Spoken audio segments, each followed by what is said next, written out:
Terima kasih Anda masih di Kompas Siang. Saudara, polisi masih mengusut kasus perundungan di SMA Binus School Serpong, Tangerang Selatan yang melibatkan anak pejabat dan artis. Pakar psikologi forensik meminta polisi untuk mencermati secara spesifik mana bullying dan mana ragging sehingga proses penegakan hukum dapat berjalan tepat sasaran.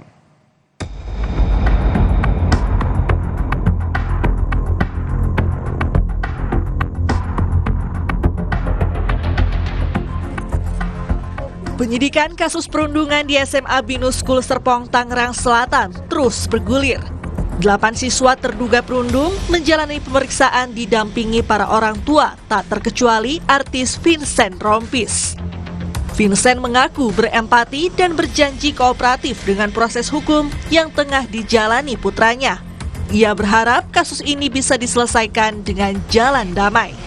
Saya sangat berempati atas kejadian atau peristiwa yang terjadi saat ini, dan juga harapannya sih semoga tidak akan ada lagi peristiwa-peristiwa atau kejadian seperti ini di masa mendatang, baik di lingkungan sekolah maupun di lingkungan terdekat, semuanya tidak ada lagi. Ya, kekeluargaan, yang penting kekeluargaan, semoga bisa menemukan titik cerah untuk berdamai dan berdiskusi, dan juga ya semua bisa kembali normal lagi.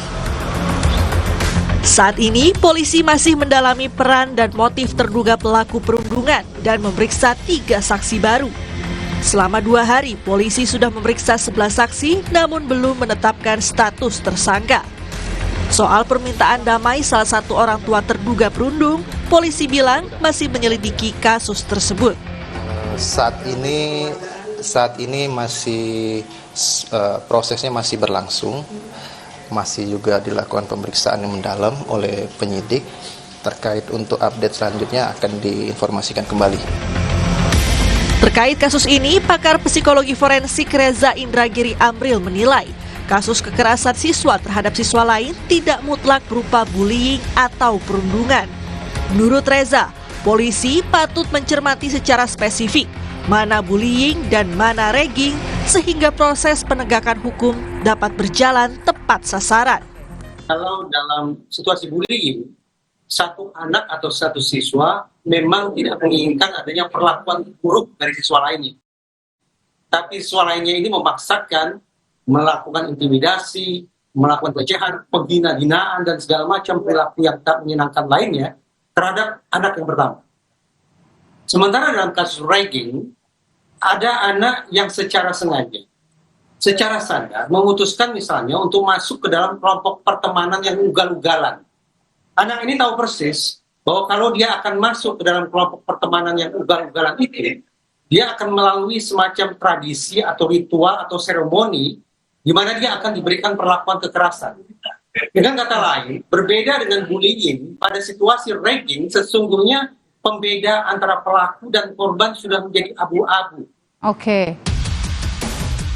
Menurut pakar hukum pidana Albert Aris, pelaku bullying maupun ragging sama-sama dapat dijerat pidana dengan menggunakan sistem peradilan pidana anak.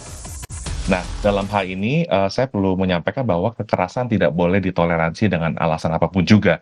Tetapi pendekatan yang dilakukan tetap harus dalam koridor keadilan restoratif. Artinya kewajiban untuk diversi itu adalah sesuatu yang bersifat imperatif, Mbak. Karena buat anak yang berhadapan dengan hukum atau anak yang berkonflik dengan hukum, maka sanksi pidana penjara itu bukanlah primadona. Kasus perundungan yang diduga dilakukan anggota geng SMA mendapat perhatian dari berbagai pihak. Penanganan perkara ini harus ditangani cermat baik untuk pelaku perundungan maupun korban. Tim Liputan Kompas TV.